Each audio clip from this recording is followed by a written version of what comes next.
The Fred Allen Show, brought to you by Ipana Toothpaste for the smile of beauty, Sal Hepatica for the smile of health.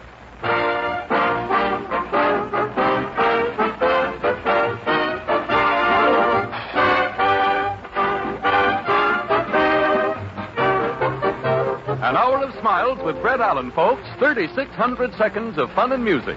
Fun with our star comedian, Fred Allen. Flashes of humor with our guest star, Ned Sparks. Music with Peter Van Steeden, the Merry Macs, and Win Murray. And the time has come. It's the Fred Allen Show.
Ladies and gentlemen, we celebrate the opening of our new fall series by bringing you that lovable buffoon, that man about clown. What is your name again, Bud? Well, you know me. I was on the program last year. I'm a friend of Uncle Jim's. You've seen me around, haven't you? No, I'm sorry, but I've been on that What's My Name program all summer, and I can't tell anyone's name these days unless I get a lot of clues or something. What am I supposed to do? Wait around here until you take 3 guesses? Suppose you give up, then I'm a nobody. Well, if I only had a clue or all something. All right. Now, look. Yeah. This first clue pays $10. If you have a chisel and some time to spare to get it away from me.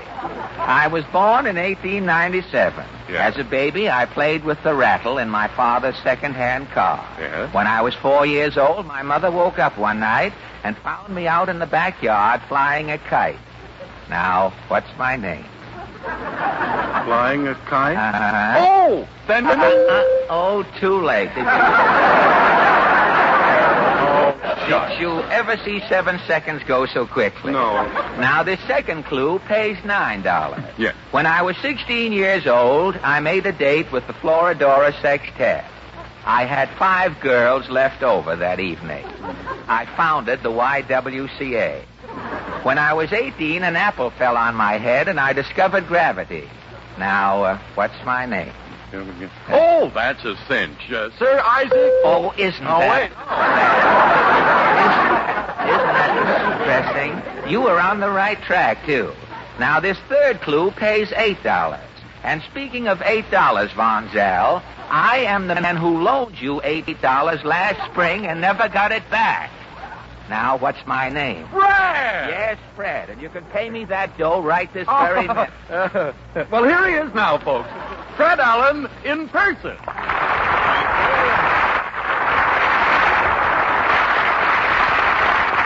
Thank you.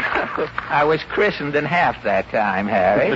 Thank you, and good evening, ladies and gentlemen. Well, it sure feels strange to be starting back at the weekly chores, Harry. Well, your vacation certainly did you a lot of good, Fred. What became of those 2 little bags you had under your eyes? Oh, you missed them, huh? Uh-huh. They turned into one big bag down here by my stomach.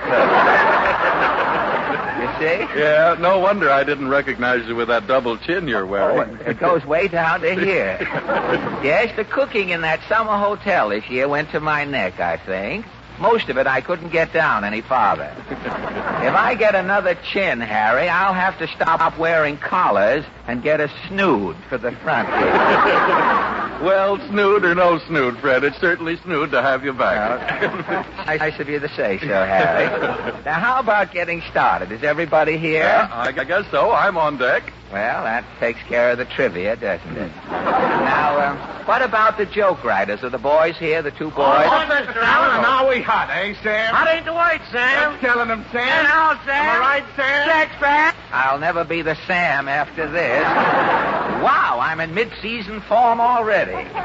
Have you boys got plenty of new jokes for the program? Have we? Take it away, Sam. Okay. I just got a letter from a Davis hand. What do you hear from the snob? Get it? Something tells me this is going to be a short season, boys. He didn't get it. Now, who else is here, Harry? Well, Mrs. Trask is waiting, Fred. Mrs. Trask? Mrs. Trask, you know, the woman who starts the laughs in the studio audience. Oh, yes.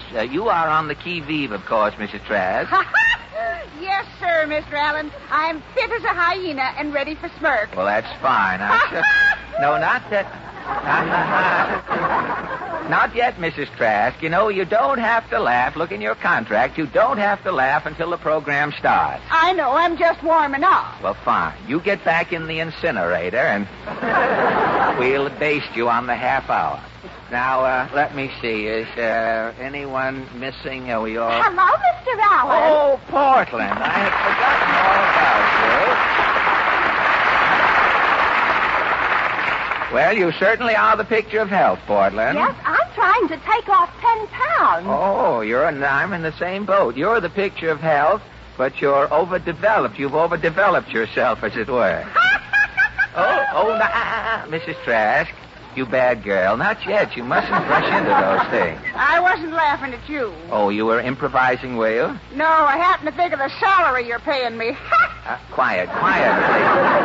Now, where did you spend the summer, Portland? Mama and I were at the World's Fair. All summer, were you? Yes. We've been in that line for the General Motors exhibit since June. We finally got in today. You just made it, didn't you? I'll say, the fair's closing this month. I know. They say if the Perisphere was an aspirin, Grover would probably take it.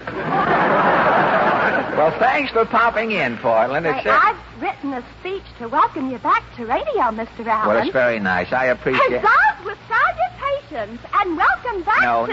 Not now, Portland. Can't I speak my piece? A little later. I've got to get the program started. Yes? Mr. Allen? Yes? Are you starting back on the radio tonight? Yes? That's done it. Goodbye, all. Still killing them, eh, Allen? Oh, it's you, Van Steeden. It isn't Glenn Miller. You're telling me. The program can use Glenn Miller this year, if you want my opinion. If you want my opinion, the program can use Bob Hope. Now, look, you fugitive from an audition. No, wait. Well, he started it. Well, He Fred, said I know, but this is the first program of the season. Let's all start off friends. It's fist of shame by me, as the saying goes. As the saying went. That crack got so ripe it fell off the hit parade 6 months ago. Well, overlook it, Fred. Come on, let's have harmony in the cast. Well, it's more than we ever got from Van Steeden's welding outfit, I'll tell you. All right, now come on, fellas. Shake hands. Press the flesh, Allen. Bragging, hey?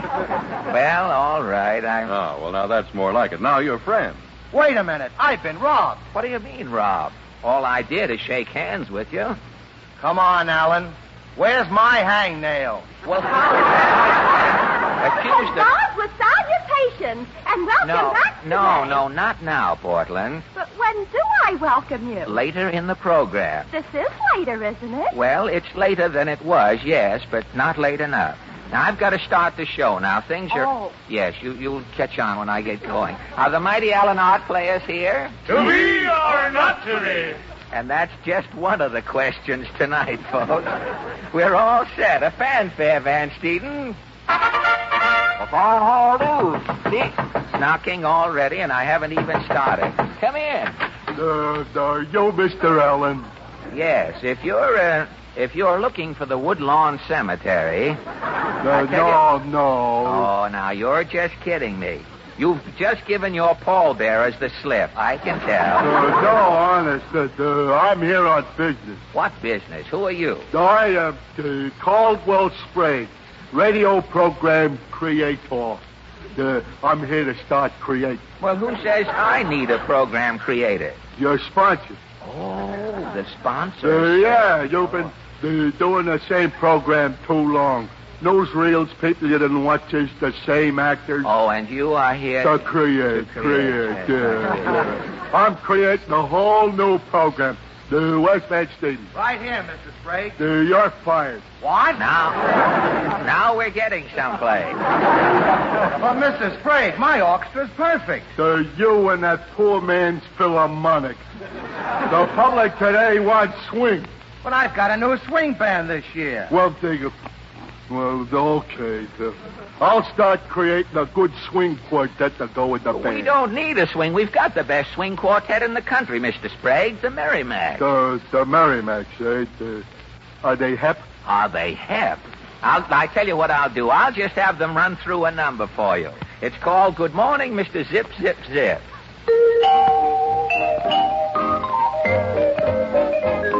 Good morning, Mr. Zip, Zip, Zip, with your haircut just as short as mine. Good morning, Mr. Zip, Zip, Zip, you're surely looking fine. Ashes to ashes and dust to dust, if the camels don't get you, then the luckies must. Good morning, Mr. Zip, Zip, Zip, with your haircut just as short as your haircut just as short as your haircut just as short as mine. Good morning, Mr. Zip, Zip. Mr. Zip, Zip. Oh, you went to the barber shop and got your hair cut short, just like mine. Good morning, Mr. Zip Zip. Mr. Zip Zip. You came out of the barber shop and you were looking fine. Ashes to ashes and dust to dust. If the camels don't get you, then the luckies must. Good morning, Mr. Zip Zip Zip Zip Zip Zip Zip Zip Zip Zip. Good morning, Mr. Zip, Zip, Zip. Are you gonna take a trip? Good morning, your haircut short as mine. Good morning, Mr. Zip, Zip, Zip. Take a tip and take a grip. Good morning, you are looking fine. Ashes to ashes and dust to dust. If the camels don't get you, then the luckies must. Good morning, Mr. Zip, Zip, Zip. With your haircut just as short as your haircut just as short as your haircut short as mine.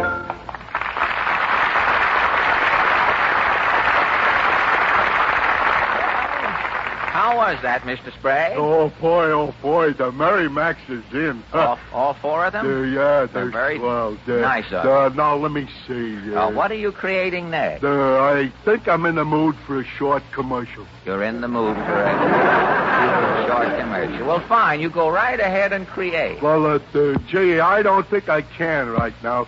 You see, I got an awful headache, and I feel so dull and low-key. Well, we can take care of that for you, Mr. Sprague. We have a very special service that's meant for everyone who feels like you do. Now, you just listen to Harry Von Zell. Well, the truth of the matter is that nearly every one of us at some time or other feels sluggish and under the weather, or we have a dull headache resulting from a stomach that's upset because of overindulgence in eating or drinking. Well, now that's when a glass of sparkling Sal Hepatica helps give you a faster comeback. We say Sal Hepatica because if you take something with a laxative action only, you do nothing to counteract excess gastric acidity.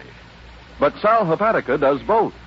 As so many physicians will tell you, Sal Hepatica not only brings you speedy yet gentle relief, it also counteracts excess gastric acidity, which chases that sickish feeling fast. So get an inexpensive bottle of Sal Hepatica at your drugstore tomorrow. Remember, the better you feel, the better you look. And you feel better faster when you take gentle, quick-acting Sal Hepatica.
that was swell.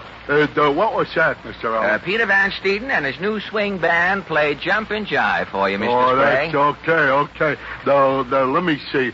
What'll I create here? Huzzahs with salutations, and welcome back to the day. Not yet, Portland. Later? Yes, later. All right, I'll go back and rehearse it. Yes, it's got to be letter perfect, Portland. Now, what's next, Mr. Sprague? The public today is crazy about quiz programs, Mr. Allen. The sponsor wants a quiz, does he? Yeah, or a reasonable facsimile. Or a reasonable facsimile. Yeah. Well, we've beaten the sponsor to it, Mr. Sprague. We've already prepared a midget quiz. Oh, boy. Uncle Jim has selected a committee of 3 from our studio audience, and I see the folks are taking their seats at the conference table, so I'll join them over here. Good evening, lady and gentlemen. I don't have to tell you that our quiz is entirely unrehearsed, ladies and gentlemen. I know that you'll get the idea as we go along here. Anything is apt to happen, even I can't tell you. First, in order to make sure that people do not confuse our quiz program with information, please, I'm going to... You can't tell. Kieran may be in the woodpile here. I'm going to ask the names of our contestants. May I ask your name, please? Frank Killian. Mr. Killian. Yes, sir. What is your occupation, Mr. Killian? Insurance. You're in the insurance business, are you? Yes, sir. You're not here on business. I mean, you're just here as on the committee. I see. And where is your home? Do you live in New York? No, Camden. You live in Camden, New Jersey? That's just a stone's throw from Philadelphia, isn't it? If you have the stone and you're in the mood. Yeah. And what is your name, miss? Helen McGuckin. Miss Helen McGuckin. What is your occupation, may I ask? I'm a report censor. You're a report censor? That's right. You censor reports? I do. What sort of reports? Why, bank examiners reports. Oh, bank examiners reports. Do you get them when they're in the bank or after they're on the lam? When do you... You overtake them, do you? And where is your home, may I ask? Wilkes-Barre, Pennsylvania. Wilkes-Barre, Pennsylvania. You're not nervous tonight, are you? No. Say, you've got nothing to be nervous about. If anything happens, I'm the one who's going to get fired. So don't get nervous. And may I ask your name, sir? Cy Fraser. Cy Fraser. And what is your occupation, Mr. Fraser? I'm a manager of a men's clothing store in New York. Manager of a men's clothing store. It's too bad I got this suit yesterday. You could have probably gotten it for me wholesale if I'd only held off and not knowing. But now, on most of the quiz programs, ladies and gentlemen, the contestants never meet. For instance, you might be on a Professor Quiz with a beautiful girl. Professor Quiz never introduces you. The program is over. You've helped make the professor a big hit. The program is over, and you both go your separate ways. Who knows? Had you met the beautiful girl, romance might have ensued. Or if it had been you, Mr. Killian, in the insurance business, you might have sold her a 20-year endowment policy. But we're not going to have that. On our quiz, all of our contestants are going to be properly introduced. Now, Miss McGuckin, this is Mr. Fraser. May I present Mr. Fraser? Miss McGuckin, may I present Mr. Kilrain? And Mr. Fraser, would you meet Mr. Kilrain? How do you do? Now, if we only had a deck of cards, we could turn this thing into a bridge game. Now, I guess we're all ready. Our quiz, ladies and gentlemen, is called Picking on Harry. Is Harry here? If Mr. Von Zell will turn around. On the back of Harry's coat, you will see 94 pockets. Each pocket contains a question. As the contestant calls his number, the question is removed. Each question pays $5. And the subjects tonight are history, right and wrong, and etiquette. All right, Mr. Killian, if you will call your first number. 52. Number 52 for Mr. Killian. If Portland, can you find it? How is Pickens on Harry? Your question is a question in history, Mr. Killian. Who bought Manhattan Island for $24 and a bottle of whiskey? You remember the gentleman's name, do you? Was he a Dutchman? Yes, he was. I don't know his nationality. I've got the answer here, but don't kibitz on me.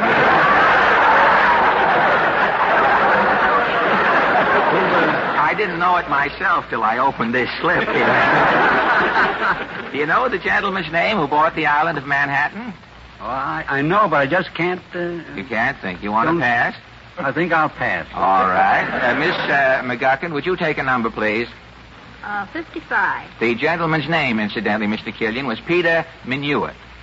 Minuit. He bought the island for $24, and if he was around today, and Mayor LaGuardia could find an Indian, or if an Indian was around and Mayor LaGuardia could find him, he'd probably sell him the island back for $24 and throw in Tammany Hall if he could get it. But, Miss McGuckin, your question is also a question in history.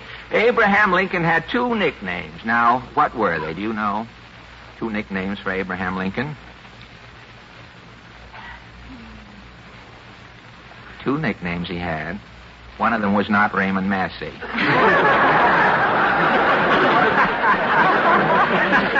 was Silent Abe, wasn't he? No, one was not Silent Abe. He was quite loquacious, I might say, with a man named Douglas. They toured the country as an act.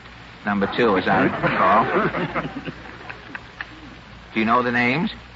I'm afraid I can't give you any more time. Honest Abe and Father Abraham. Geez, I'm doing better than information, please. Haven't lost anything up to now. And Mr. Fraser, if you'll take your number, please. 60. 60. That's also in history. The questions are history. Thank you very much. You're doing very well. I hope nobody goes over 100. We'll be down on Harry's legs and there aren't any pockets. Mr. Fraser, if George Washington was the first president of our country, who was the first vice president? John Adams. That is correct, Mr. Fraser, and you are about to relieve me of $5, which I shall give you as soon as we're through here. Is this your, Mr. Killian, would you take your second number, please? 83. 83. Mr. Killian wants 83, if we could have it. I don't know how long the quiz will run. Of course, we haven't timed it yet. We're all breaking in tonight, so if we're all written up in Variety, the committee will get panned along with me, so... Now, right or wrong? This is a right or wrong, Mr. Killian. A franking privilege is a license to sell hot dogs. Right or wrong? Right. This is a right to send mail free. That is why you get so much mail from your senator and your representative. Miss McGuckin, we have another minute. Would you take another... 82. 82. This is also a right or wrong. And we're closing in on our last minute. The beauty of this quiz is it ends when you least expect it. The man waves a finger at me. Right or wrong? If you were suffering from an acute coryza, all you have is a cold in the head, Miss McGuckin. Right or wrong? Wrong. No, that is right. Acute coryza is simply an inflammation of the mucous membrane of the nose and adjacent sinuses. Now, Mr. Fraser, we'll just have time for one more for you. 90. Number 90 coming up for Mr. Fraser. We could go on all night. If Harry had a Bal McCann, we could just go on. Right or wrong? The book Gone with the Wind weighs more than Anthony Adverse. Wrong. No, Gone with the Wind, no, wrong, wrong is wrong.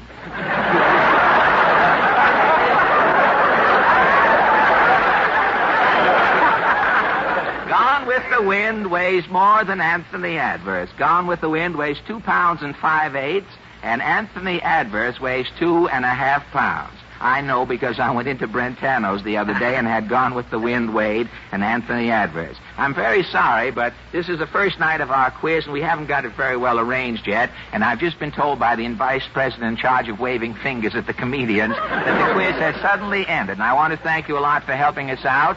And you will receive your money award as soon as we're through. And also, each one of our committee will receive a handsome gift box containing all of the products made by the Bristol-Myers Company, including our two, Ipana and Salopatacrin. Thank you a lot for helping us out tonight. Thank you.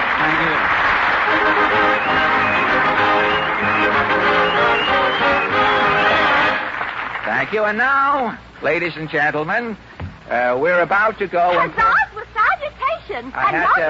What were you trying to do? Steal a question there and make $5 on the side? Not yet, Portland. Later? No, I don't know. Who knows? Excuse me, Mr. Allen. Yes, what is it now, Mr. Sprague? Look, have you got the new girl singer for the program? Yes, we have a new girl singer. We have Win Murray with us Win now. Murray? Yes. Oh, boy. Have you got a guest star? Yes, we have Mr. Ned Sparks.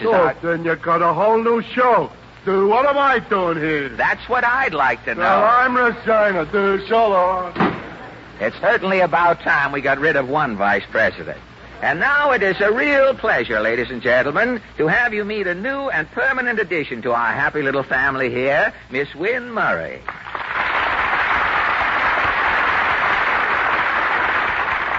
Thank you. Thank you. Isn't she cute? That's all you, isn't it, Wynne? What are you going to sing tonight, Wynne? How would you like to make your first appearance for us, singing that number you did so well on The Boys from Syracuse? Sing for your supper? Yes, is that the one? Sing for your supper and you'll... Take it up from there, will you, Wynne?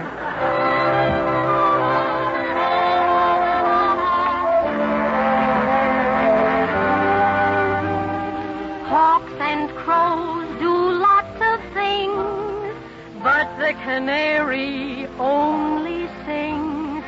She is a courtesan on wings. So I've heard eagles and storks are twice as strong. All the canary knows is song, but the canary gets along. He'll get a bird.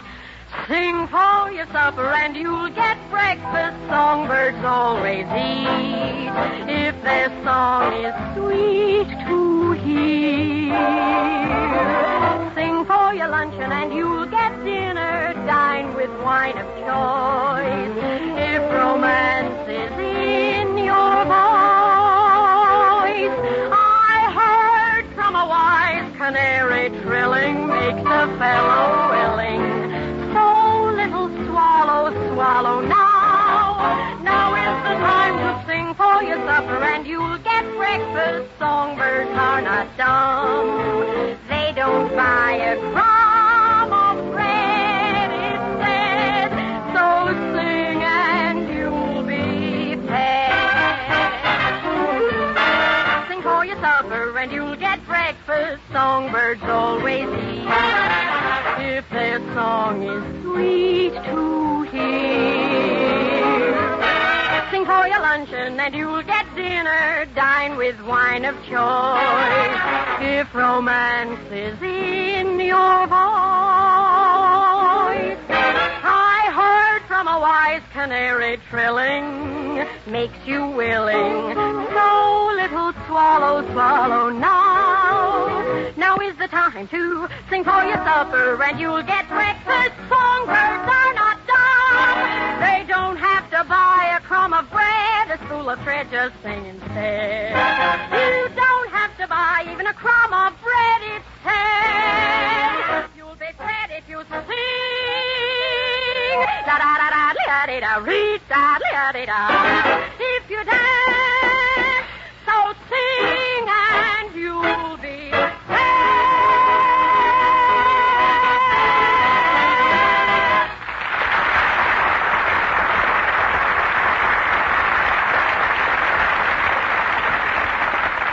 That was swell, Wynne. P.S. You get the job. And now, ladies and gentlemen... The correct time is now 29 and 53 seconds to the very minute. And it's the very minute, too, if you're beginning to catch a cold, to take Sal Hepatica. Recommended by so many physicians because it gets after colds in two prompt ways. First, as a laxative, Sal Hepatica is quick, yet gentle acting. And speed is mighty important in fighting a cold. Second, Sal Hepatica helps nature counteract the acidity that so often accompanies a cold. So get an economical bottle of Sal Hepatica at your drugstore tomorrow. Then, whenever anyone in your family starts sniffling or sneezing, see if they don't appreciate your showing them this intelligent, modern way to help ward off a cold faster. With sparkling Sal Hepatica.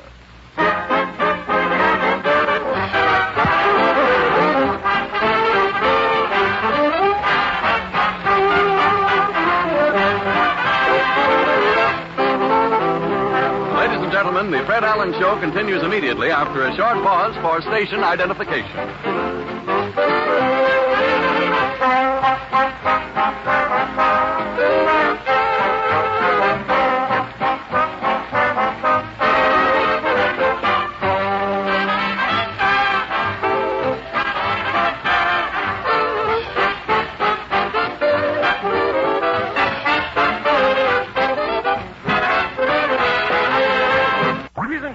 your attention, please. This is the Vitalis program, featuring George Jessel with his famous Vitalis guest stars. All brought to you by Vitalis and the speedy 60-second workout that helps to keep your hair healthy. Excuse me, pardon me. Was something wrong? Well, I'm afraid you're in the wrong studio, sir. Well, this is Wednesday night, isn't it? Yes? It's 9:30, isn't it? Yes. Well, I'm the announcer. This is Vitalis time, isn't it? Oh, no, not anymore. This is Fred Allen time. What became of the Vitalis program? Well, the Vitalis program is now on Friday nights at 9:30. Oh. Well, why doesn't somebody tell me these things? Say, Harry. Yes, Fred. Harry, if you see a cigar outside with Georgie Jessel dangling from the end of it, tell Georgie he's on Friday nights from now on, Right, will you? Fred, I will. Thanks a lot. Huzzah, No, not yet, Portland. Later? Yeah, any minute now. Tonight, ladies and gentlemen, to start our guest star policy, we have intercepted a star on his way to Hollywood. His face is as well known to you as the face on the barroom floor. He is a melancholy chap, a sulking pantaloon, who has probably made everyone in the world but himself laugh. Meet that tycoon of gloom, that past master of raucous invective, Mr. Ned Sparks.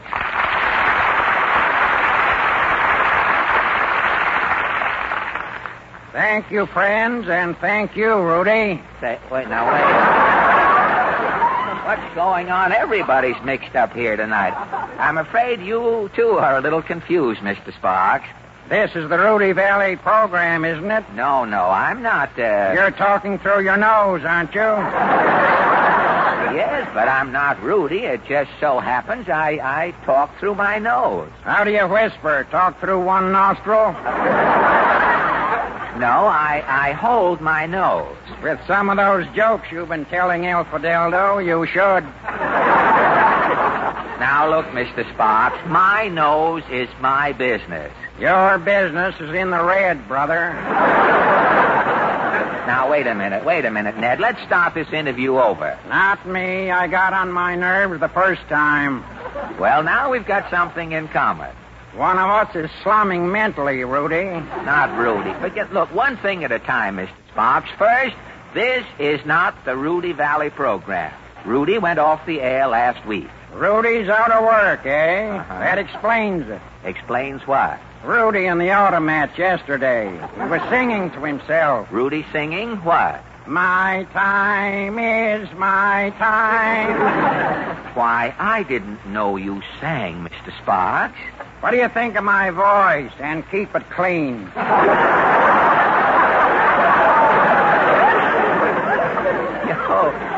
Your singing sounds like an axle calling its mate. And that's putting it mildly. What became of our interview? Oh, that's right. I was wondering why you were here. Well, to tell you the truth, Mr. Sparks, I am always a little embarrassed in the presence of you Hollywood celebrities. I just don't know how to begin. You're supposed to be the MC, aren't you? Well, I've been called an MC, yes. You've been called a lot of other things, too, haven't you? Well, not up to now, no. The night is young, brother. The night is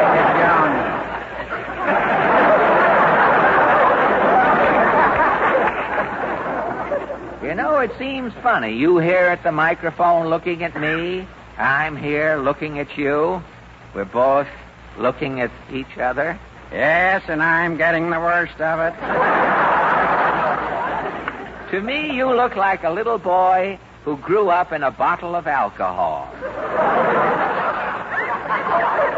me, you look like a hot foot with skin on it. You look like the oomph boy in an old lady's home. Looking at you leaves a bad taste in my eyes. Give up? Unless somebody writes me some more answers, yes. Well, I guess I should ask you a few polite questions now, but I really don't know where to start. Why don't you ask me if I was born? Oh, were you born? No, I'm a self-made man. I double-crossed myself. Now, let me see. What else could I possibly... Why don't you ask me how I got on the stage? A happy thought. How did you get on the stage, Mr. Sparks? When I was a kid, my father took me to see Mitch Hepburn play Uncle Tom's Cabin. Mitch Hepburn in the lead, was he? Yes. My old man didn't like the show, so he threw me at one of the actors. And that's how you got on the stage, huh? The actors were too weak to throw me back. I had to join the cast. Well, how long were you with Uncle Tom's Cabin? 2 weeks. When they started using fireflies for footlights, I resigned. Well, how did you happen to go to Hollywood? My grandfather died and left me a burlap muffler and a pair of high-button shoes. Where else can you wear a burlap muffler and high-button shoes?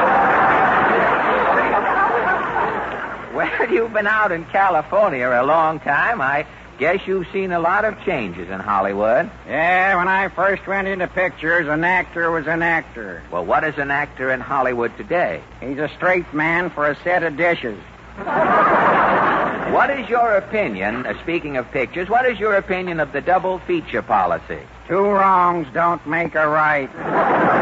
Well, do you think the moving picture will eventually replace the old-fashioned sleeping tablet, Mr. Sparks? Not unless you make another one, Mr. Allen.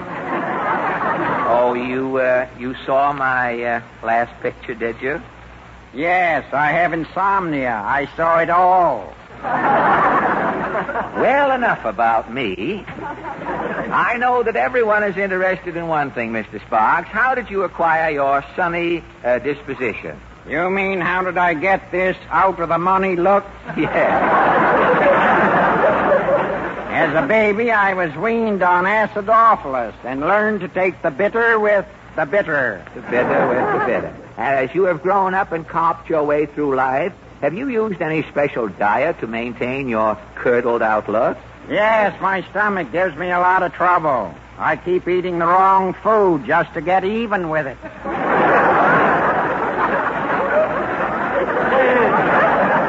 I notice every time I see you in a picture, you have a cigar in your mouth. Where else would I have a cigar in my...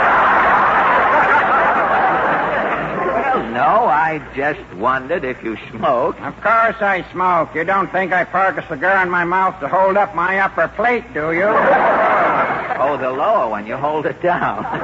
But you must enjoy smoking. Not me. I dip my cigars in gasoline. They taste like they're backfiring. I like them that way. Well, cheer up, Ned. The outlook isn't so bad, you know. Remember that old saying, let a smile be your umbrella? Yeah, did you ever look up and smile when it started to rain? No. I did. What happened? I got a mouthful of soft water. Well, I guess that mouthful of soft water about washes up our interview, Ned. It's been nice having you leer at me from across the microphone. Yeah, I've suffered a lot, too. Say, before you go, Ned, how about doing me a great favor and giving your radio fans a rare treat at the same time?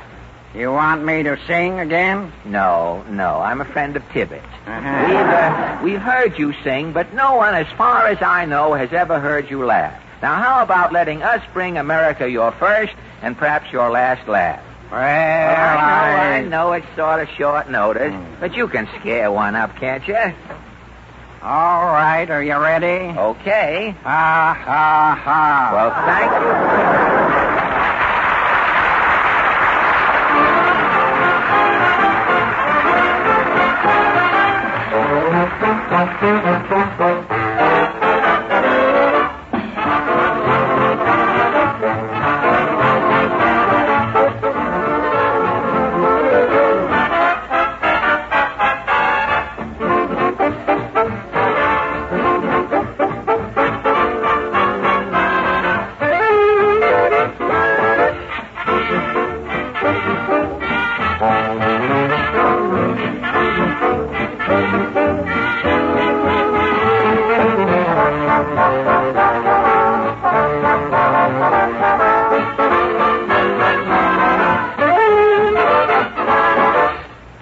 Van Steeden and the Ipana... Pardon me, Fred, before you... This young lady wants to talk to you for just a moment. Oh, really? Mr. Allen? Yeah? It's a pleasure.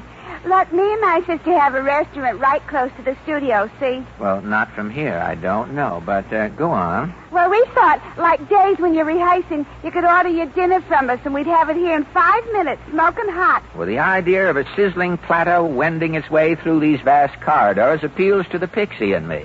Go on. Well, you see, we could bring you some nice hash, or rice and chicken livers, or creamed salmon, or patties a la boeuf. Patties a la what? Oh, it don't matter. It's just hamburgers anyway. Well, how about it? Well, your menu sounds swell. Don't you think so, Harry? Yes, sure it does, Fred. But like so many of the soft, creamy, well-cooked foods we eat nowadays, those dishes don't give gums the exercise they need to help guard against gum trouble. You don't expect people to go around eating nothing but hardtack just for the sake of their gums, do you? No, of course not. But people should use iPana toothpaste and gum massage to help supply that stimulation. You see, when gums are soft and tender, teeth are seldom bright and sparkling. And iPana toothpaste is especially designed not only to give your teeth a sparkling cleanliness, but when used with massage to help give gums the exercise they need for firmness and health. That's why so many dentists advise this easy modern routine. Brush your teeth with iPana toothpaste. And every time you do, put a little extra iPana on your brush or your fingertip and massage it on your gums. And, ladies and gentlemen, the very first time you use iPana this way, you actually notice a remarkable and unique difference. You really feel a stimulating effect upon your gum tissues as lazy gums start to waken and circulation speeds up.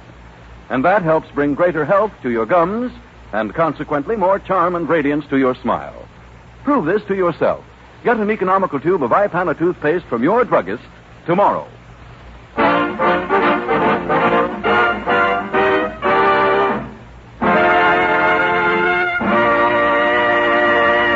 And now, ladies and gentlemen, the mighty Allen... Huzzahs with salutations. No, not now, Portland.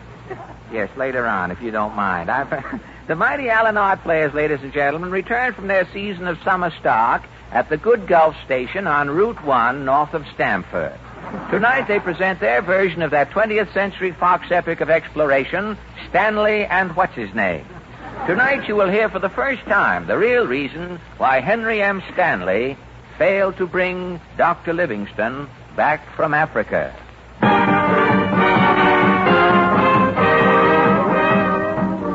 Introducing our cast of characters. I am Henry M. Stanley, American newspaper reporter. In 1876, the editor of the New York Herald sent me into the heart of darkest Africa in search of Dr. Livingston. Hello, I'm Dr. Livingston. Since I'm not going to be found for 8 minutes yet, I think I'll pop out for a spot of tea. Cheerio. Me African native. Me not in the play. Me just here to play the hot tom-tom. Listen. That jump and jive. This is the true story of Stanley and Livingston. On April 1st, 1876, I, Henry M. Stanley, sailed from New York to find Dr. Livingston. When I met him in the jungle, I was to make a remark that would echo down through the ages. Day and night, as my boat plowed through the bounding main, that sentence I was to say ran through my brain. Dr. Livingston, I presume. Dr. Livingston, I presume. Dr. Livingston, I presume. Dr. Livingston, I presume. Dr. Livingston, I presume. Yes, when I found the lost missionary, I would say, Dr. Livingston, I presume. Africa, the land of cannibals and cobras, mystery and mumbo-jumbo. No sooner had we landed at Zanzibar and started inland than my assistant Jeff and I had a taste of Africa's terrors. Our first hideous experience occurred the second day. We were walking through the underbrush. Jeff spoke. Well, Mr. Stanley, I reckon we're in the suburbs of Africa, all right. Yes, Jeff? Gad, what a desolate country. And somewhere in this dismal interior is Dr. Livingston. You're sure going to a lot of trouble to pull that crack of yours on the dock, Mr. Stanley. What's that line again? Dr. Livingston, I presume. Yeah. Gad, how I have rehearsed that line. Well, you sure have. Say, who's this man coming through the grass? Say, it might be Dr. Livingston. I'll speak to him. Dr. Livingston, I presume. Bula Bula. Jumping jackals. He's a headhunter. Savage. Bula Gula. Chief, catch him 2 heads. Make bookends. Quick, my gun, Jeff. The guns ain't loaded, Mr. Stanley. Paleface, make ready. Die. Look out! Look out, that speeder! There's only one thing to do, Jeff. What? Chief, kill white man. Oh, yeah? Look, Chief. Ah! Devil! Devil! Devil! Devil! Boy, you sure scared him, Mr. Stanley. What did you want on him? My passport picture. Our first dilemma in hand, our little safari was quickly formed, and we forged ahead into the trackless wastes of the jungle. Onward we trekked to Tangahiki. Here we stopped at a tourist camp for supper and a good night's rest. I had just dozed off. A knock sounded at the door of my cabin, number 31. Come in. Pardon, Buona. Native runner outside asked to see Mr. Stanley. Bring him in, boy. He may have news of Livingston. I'll rehearse my speech. Dr. Livingston, I presume. Dr. Livingston, I presume. Here Dr. he Livingston. is, Buona.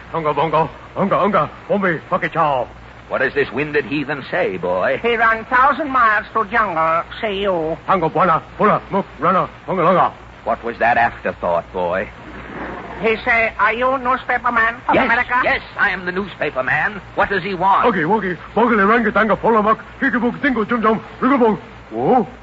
Yes, boy, what does he say? He say, confidentially, you think he run for a third time?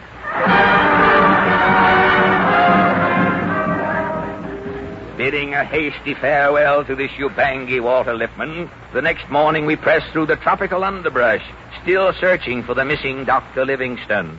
As we crept through the dense foliage one morning, a solitary figure approached us. As he drew near, I spoke to him. Ahoy there! Dr. Livingston, I presume? Now I'm Ned Sparks. How do you get out of Radio City?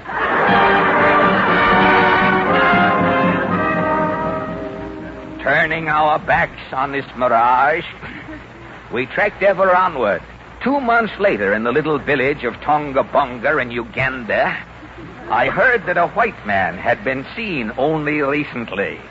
Weakly rehearsing my line, I staggered into the native chief's hut.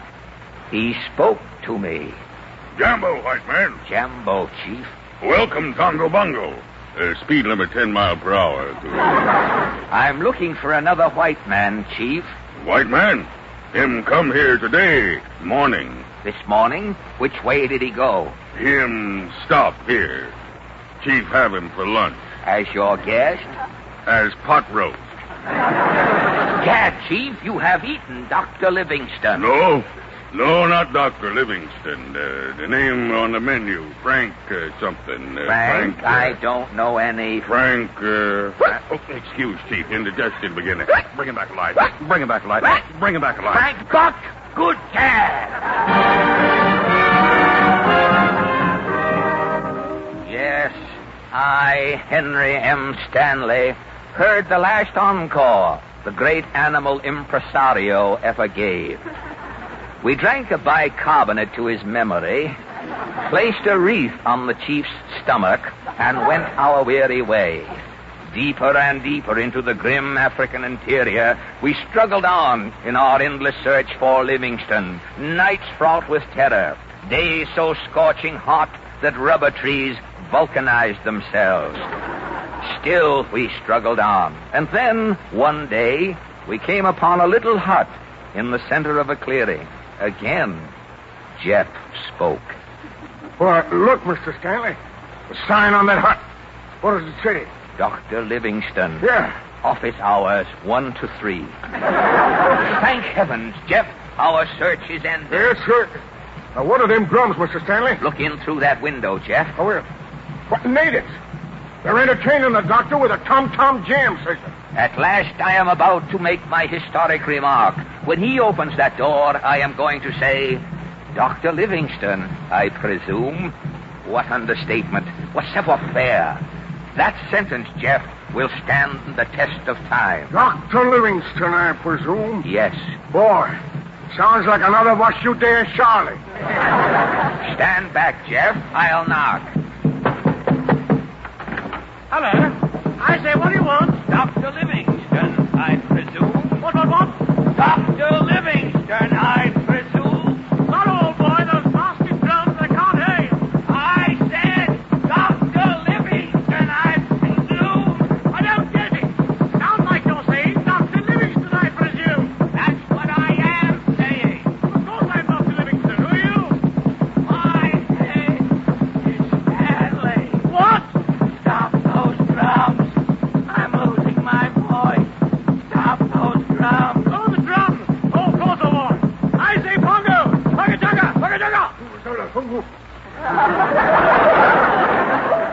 Mr. Stanley, just what was it you were trying to say to me? Dr. Livingston, I presume. Ah, laryngitis, I presume. That'll be $2.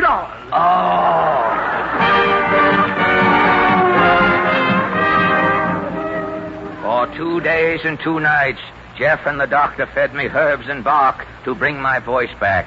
Finally, I was well enough to discuss the question of bringing Dr. Livingston back to civilization. I left my hut one morning and crept to his office by appointment.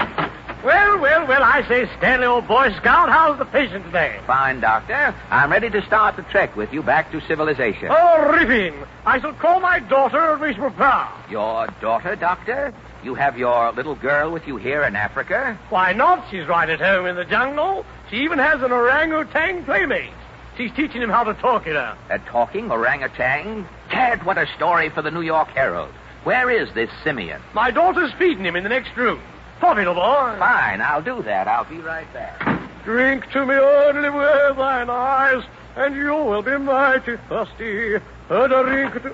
Well, I'll... I see, Mr. Stanley. Have you seen my daughter and her baboon so quickly? Yes, Doctor. Well, then are you ready to take us back to civilization, Stanley? No, Dr. Livingston. I have changed my mind. You what? You are not going back, Dr. Livingston. Stanley, put down that gun! I am sorry, Doctor. I do this in the interests of humanity. Oh, I'm dying. I presume.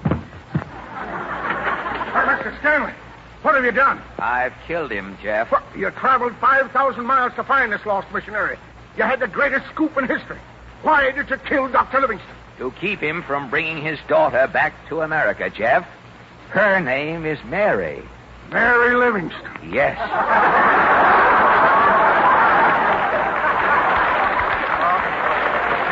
I couldn't bring her talking orangutan back to civilization. Look at him. Come in here, you. Well, does he talk? Does he? Say something, Jim. Jello again.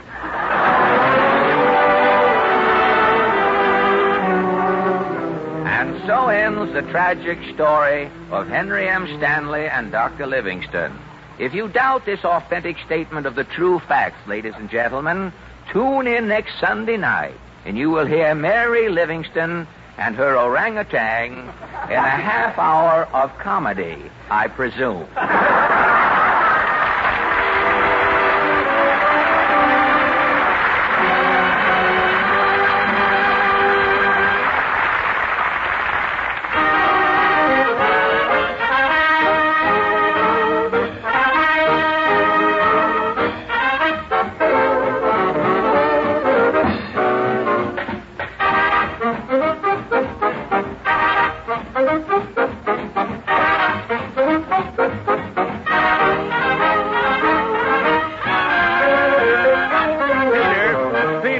Just a minute, will you please? Fred.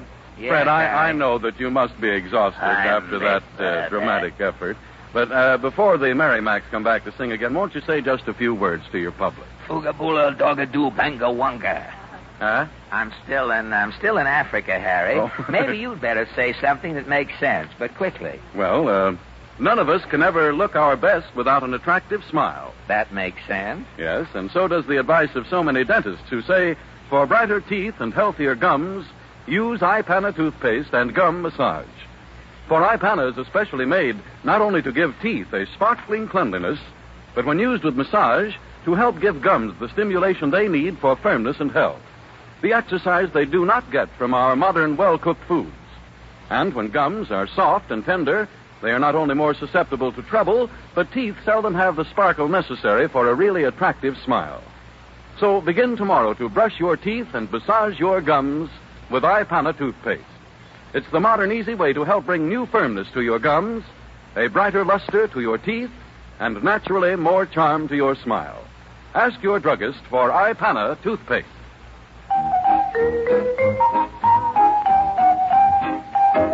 We were sailing, looking at the moonlight gleaming on the silent shore, dreaming till we meet once more.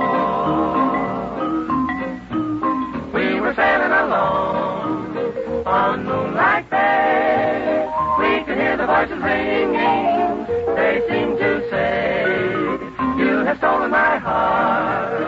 Now don't go away as we sang love's old sweet song on Moonlight Bay. We were sailing along on Moonlight Bay. We could hear the voices ring and they seemed to say, You have stolen my heart. You have stolen my heart, now don't go away as we sang love's old sweet song on Moonlight Bay. We were sailing along on Moonlight Bay. We could hear the voices ring and they seemed to say that you have stolen my heart. Now don't go away as we sang love's old sweet song on Moonlight Bay. We were sailing, sailing, looking at the moonlight gleaming on the silent shore, dreaming till we meet once more. We were sailing along, singing a song, sailing along, singing a song on Moonlight Bay, on Moonlight Bay.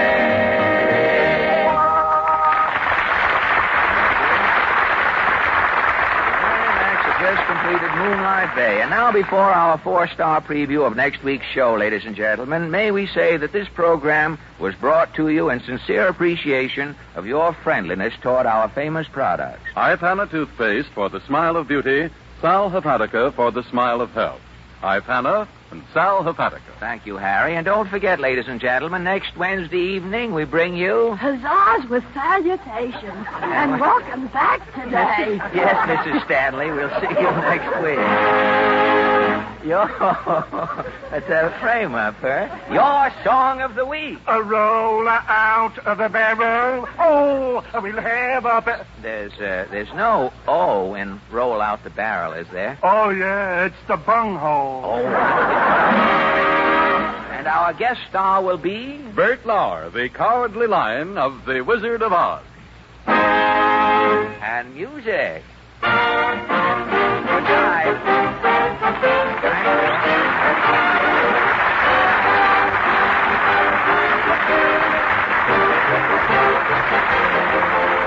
The selection, Are You Having Any Fun, is from George White's Kansas. This is the National Broadcasting Company.